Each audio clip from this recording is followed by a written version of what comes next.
আসসালামু আলাইকুম প্রিয় বন্ধুরা, আমি এস এস শামীম। আমি বড় ভাইয়ের বাড়িতে বেড়াতে।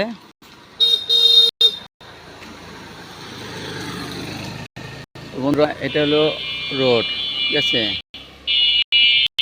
আর আসসালামু আলাইকুম ভাই, ভালো আছেন? এই তো ভাই, আর এটা হচ্ছে ব্রিজ। এই যে দেখতে পাচ্ছেন ব্রিজের মাথাতে ঘরটা, এটা বড় ভাই করছে। তো আমরা এখন দেখবো ব্রিজের উপরে দিয়ে বাড়িটা বড় ভাই নতুন করছে। তো কীরকম করলো এটা একটু দেখবো, ঠিক আছে। তাহলে চলুন ভাই আমরা এগোতে থাকি। তো এই যে খাল,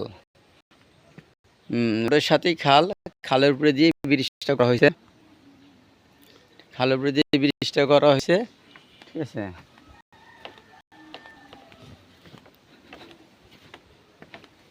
ব্রিজটা প্রায় 70 ফুটের মতো ব্রিজটা, ঠিক আছে, কাঠ দিয়ে করা হয়েছে, ঠিক আছে। এখানে একটা রান্নাঘর দেখতে পারতেছেন ভাঙা, তো এটা ভেঙে ফেলা হবে, ঠিক আছে। এটা ভেঙে ফেললে মনে করেন যে উঠানটা আরও বড় হবে, ঠিক আছে। তো আমরা তৃতীয় পার্টে চলে যাই।